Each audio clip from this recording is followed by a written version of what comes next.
Hello বন্ধুরা, দেখো আজকে আমাদের বাড়িতে রান্না হচ্ছে মাটন। আমি এখানে পেঁয়াজ ভেজে নিয়েছি। পেঁয়াজটা ভেজে নিয়ে তারপরে আমি মাটনটা দিয়ে দিয়েছি। তো পেঁয়াজ ভাজা তোমাদের আমি দেখাতে পারিনি। এখানে আছে আলু, আমি লাল লাল করে ভেজে নিয়েছি, সেগুলো দেখানো হয়নি। হালকা ভাজা হয়ে গেছে, এর মধ্যে দেবো টমেটো কুচি। টমেটোগুলো দিয়ে দিলাম। এখন দেবো আদা রসুন বাটা। আদা রসুন বাটা দিয়ে একটু নেড়ে নেব।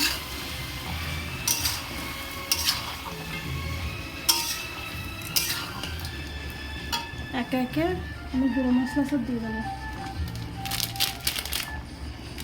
কাশ্মীরি লঙ্কা,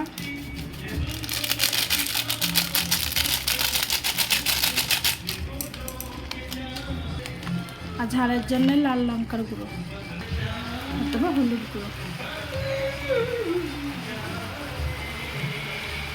আর দেবো নুন।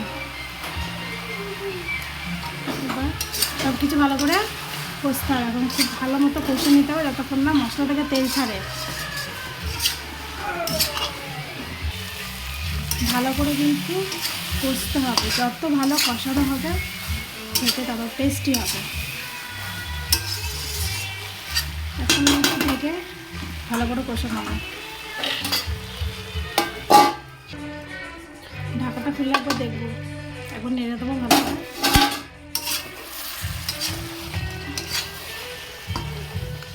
এখনও অনেক বাকি আছে কষতে। মাংস কষানো হয়ে গেছে, আমি ভেজে রাখা আলুগুলো দিয়ে দিলাম। আলুটা দিয়ে আর একটু কষে তারপরে আমি জল দিয়ে দিলাম। ফুটন্ত গরম জল দিয়ে দিলাম। আমাকে সেদ্ধ হবে।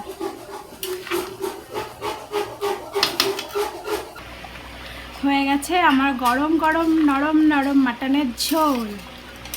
রান্নাটা কেমন লাগলো বন্ধুরা তোমরা সবাই জানিও, একবার ট্রাই করে দেখো।